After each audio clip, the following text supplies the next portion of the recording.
Haters and listeners, sister wives, let's watch. It's because you're not going to walk around the house in like some booty shorts and a tank top. Yeah, I'm getting tired of the booty shorts and tank top. I don't wear booty shorts. What are you talking about? I see them all the time on you. I get dressed occasionally. Here's the thing. I feel like if I see your cleavage, my daughter's cleavage, it is just degrading. Nobody else should see it either. Okay, so they're having an episode, season 6, episode 7, and it's Q&A from the viewers, which I like these episodes because they ask questions sometimes that I'm curious about. But they're on the topic of conservative clothing, and some of the kids are saying they wish that they could dress more the way that they want to, which I think just has to do with showing skin, honestly. I think they've even said as much. Too much skin. And this kid is saying, I want to do that. And then Cody says that if I can see your cleavage, then others can see it, and that's degrading. Okay. So parents should be allowed to have the clothing standards that they want to for their kids within reason. And as long as the parents have a good relationship with the kids, there's a wide variety. Some parents are going to say yes to things, and other parents are going to say no to things. And that's the right of different families, different parents and cultures. And it's just the diversity of life. And, it's fine. And we have to wonder what the rules are based on and how they are implemented, how they are adjudicated. And you have to adjust to some kids. Some kids might really latch on to dressing a certain way as a non-pathological, meaning, because some kids might be like, I need to dress with this low-cut thing, and it's because of the wrong reasons. They're trying to fit in, and they want to be sexually attractive because they feel rejected, and there's another route to self-esteem other than them showing skin. If they want to show skin, it's fine, but that's my point. But let's say you have a kid who, for whatever reason, their self-esteem, their path in life, their artistic expression has to do with their makeup and their clothes, and they want more variety, and they want to show a little bit more skin, maybe a tank top or something. And other kids in the family wanted to, but you cracked down, and the kids, begrudgingly went along with it. But, there's one kid that just really needs it, really needs this, and sometimes you have to adjust. You have to parent each kid individually, is my point. So there's that, but you have to ask yourself, what are the messages? And often the messages to the kids is gendered, and I think it is here too. And what sort of messages are you giving? Why are you supposed to not show skin? And we haven't heard it specifically yet, but Cody just said it, which is that it's degrading. So what does that tell the family? What does that tell the kids? And I'm sure it was told to Cody.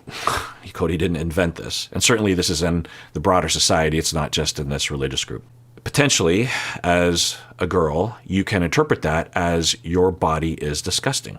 We talked about this during the Duggar deep dive, that the girls are explicitly taught and implicitly taught that if a boy or a man were to respond to them sexually or to even assault them, that it's the girl's fault because men can't control their behavior, especially when you tempt them by showing skin.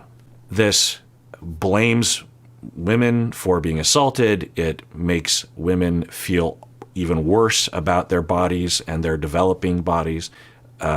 So it's degrading. But I'm trying to think what sort of basis you could have as a parent that would be better. What other word could Cody have said there that I would have been like, well, it's not the way I would be parenting these kids, but, there's lots of ways, and it's not my point of view, but, that's a point of view. What could Cody have? I haven't really thought about this in a while, so I'm probably not going to come up with anything. I'll tell you, every time I sit down to watch these things that I'm reacting, I'm talking off the top of my head. I don't have my notes. Sometimes people are saying, oh, that guy is inarticulate. And I'm like, well, I'm much more articulate when I have my notes and I'm preparing and that kind of stuff. So anyway, off the top of my head, what the dad could have said, certainly degrading is not a good word to use. It's not a good thing to think. Because I have a hard time believing that he would say that to the boys. If they had a tank top, that's degrading to you, And even if he did use that word, I'm sure it's laced differently. Anyway, he could say something like, I want my kids to be happy. That's the foundation. And I want them to live a life. This isn't my point of view, but if this is how you saw it, I want my kids to be happy, and I believe in order to be happy in teenage life and beyond, that one should live a life that is in accordance with, I don't know, I'm having a hard time coming up with, I was going to say something like, I believe as your father that if you were to show more skin, regardless of, the gender of the kid, that it leads down a road that will ultimately harm you and you will regret it. And so it's just kind of the slippery slope. So I'm just drawing the line here so that you don't have to think about what's beyond that slippery slope. Is that what I would say? I don't like that one either, but at least that one is it isn't gendered, right? But it's an interesting question because when you're, I'm sure you parents out there have some sort of line, right? And when your kid is heading out the door and they are, every parent has a line of where too much skin is, right? Every parent's like, okay, that's too much skin. Even the most liberal parent is like, no, that's too much. You're not going to school in a bikini, for example, right? Of course, that would be against the rules. Or you're not walking to the corner store in a bikini or something, some parents would be fine with that and some parents aren't. But every parent has a line, and what's the message? I'm just trying to, I know I've had these conversations with parents before and kids, but I'm trying, so in the comments below, tell me what you think. What do you say that doesn't run the risk of making people ashamed of their bodies, doesn't genderize it, doesn't sex shame, doesn't body shame, doesn't blame people for attention or assaulting of other, it's really hard. I can't. I'm guessing if I took some time, I could think of something, but I'll just move forward. How do you feel about your sisters and conservative clothing? Or a girl that you might like, what do you want her to dress like? So then, of course, it's asking the boys about girls, right? It's not about what the boys are wearing. Madison would say I try to actually dress too like hipster. No, hipster's not the right word. I mean, kind of like a girl. Just because I'm wearing pink. Your dad dresses like a girl. Your pants are really tight. My pants are really tight. Really tight. So, you indoctrinate your kids into a certain way of thinking, and they're going to give it right back to you. So that's what you're getting. Cody seems to be taking it okay. This episode is sponsored by BetterHelp. So it's that time of year again. It's September, back to school, time to learn new things. And if you're a fan of this podcast, then I'm guessing you like to learn new things. But you might find that although you've learned a lot, you have a hard time applying this knowledge to better your life. This can be frustrating, you might know why you have a particular psychological issue, but you don't know how to use that knowledge to work on the issue. Well, that's where therapy comes in. A therapist can help you see how this knowledge applies to you specifically. And therapy also just gives you the time to focus on yourself outside of daily stressors. Well, one place you can find a therapist is at BetterHelp. If you're thinking of giving therapy a try, it's definitely worth checking out BetterHelp. So rediscover your curiosity with BetterHelp. Visit betterhelp.com/Kirk today to get 10% off your first month. That's BetterHelp, HELP.com/Kirk. Tell you what, Elena, good question, but I can't imagine myself as a bachelor. The next question is from Tina. How do your wives control the jealousy? You have to go inward. When you're feeling jealous, you have to go inward and you have to think, you know what? I'm an incredible person and I don't compete with you ladies. Okay, this is interesting, and I wonder what she means by inward.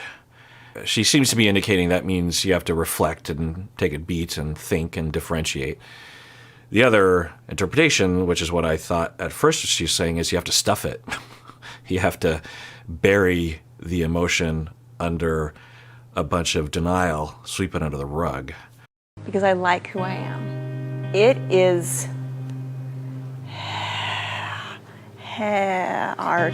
Do you know, I do think, Yeah, so Christine, I think, is mainly talking about Robin, and we've talked about this before. And for Christine, she is saying it's really, really hard. Yeah. And I've been over this before, but I still don't know how they came to the decision to have polygamy to begin with, let alone adding Robin to the family. Some people are telling me that Robin is taking too much of Cody's time and energy, and then I watch the show and I don't hear anyone saying that Cody is spending more time with Robin, particularly further on into the relationship with Robin, but maybe people know from Twitter or something that that's happening. I don't know. Christine is saying it's really hard. So what I'm hearing is Christine is still struggling. Even though we haven't heard from Christine for a couple seasons where she is at with that, it kind of looked like she was over it in terms of the edit, but it sounds like she's not. for me, I don't want to ever say that jealousy is completely ever alleviated, but the more secure I became in myself and the more I embraced my own talents and realized I was an individual, the less a lot of that stuff bothered me. So on one hand, you can say that that is healthy, that the more self-esteem you have, the more differentiation you have, the more life you have, the less you depend on one person to validate you, the more you're going to be able to handle the moments of potential triggered jealousy. On the other hand, given Janelle's way, this could also come with this an element of distance, of checking out, of not caring anymore, right? Is there anything I can do or say that helps the jealousy? If you get mad that I'm jealous, that's really difficult. It's not about being justified, it's just having that reassurance. And that goes miles. Anything else? Okay, so Christine said, just don't get angry at me when I'm jealous. Yeah, I imagine what would be best is to hear someone, to just be like, okay, you're jealous, what's going on? And then Mary is saying, what did Mary say? It's just having that Right, the reassurance. That, I think what Mary is saying is reassurance that you love us individually and that you care about us. Because if we have that, then we feel secure and thus aren't feeling like we're losing something. Into the nether regions Listen, it's of the going to be on world. a rerun next week. Come on, just say it. I know, when I was especially struggling and I freaked out about your wedding dress and I got up and walked off the stage. I got a bomb I'm dropping today. I picked the dress. Did you really? I picked the dress. Thanks, that's just nice to do. Can I be done, please? Okay, so the question is, most embarrassing moment. Robin said hers was when she was giving birth, and she said that while she was giving birth, the cameras were there filming the whole thing, which I don't know if I knew that based on the edit before. And then she says that she just had to keep ignoring that the cameras were there. I would imagine that if she could just snap her fingers, the cameras wouldn't be there. So again, do these individuals have consent? Is Cody at the head of all of this? It seems like it even kind of played out right here where the question, went to Christine and she's like, yeah, there's a lot of things that I regret I'm embarrassed having done on the show in front of the camera. And then Cody's like, well, you got to tell, because Cody's thinking, we got to be entertaining here.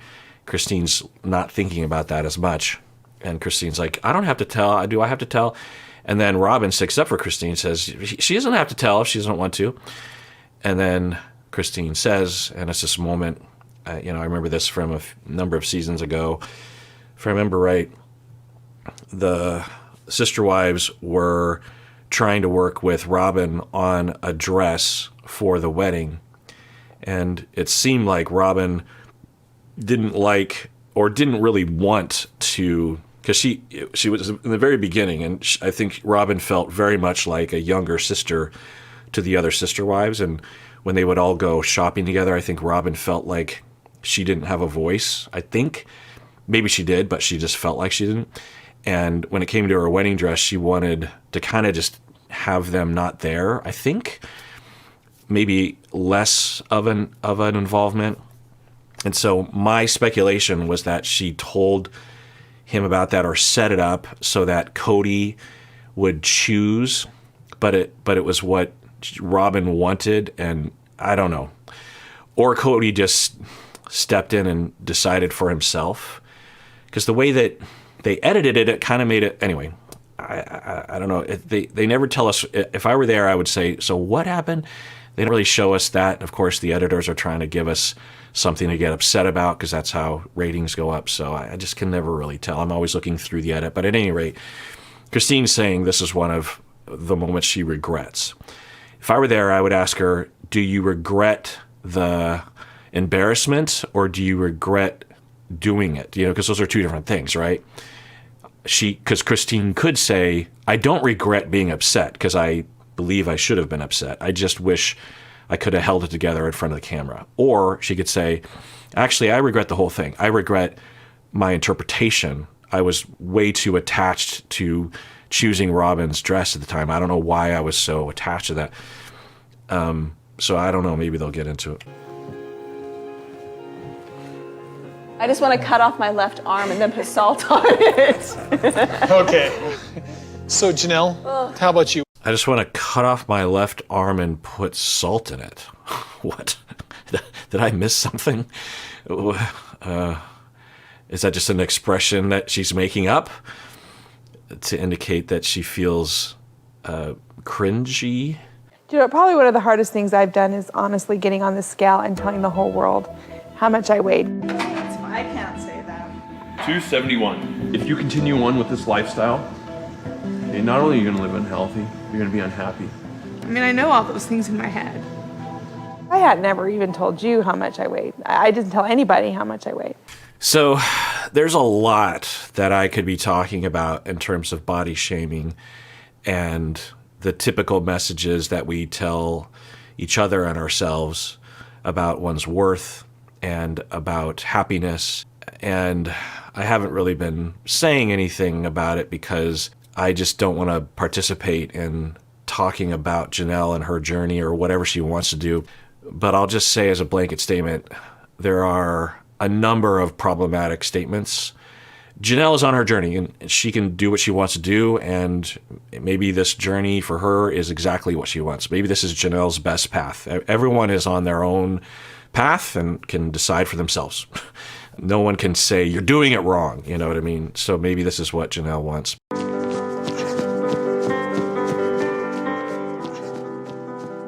That was really tough. That was very vulnerable. Very proud of you.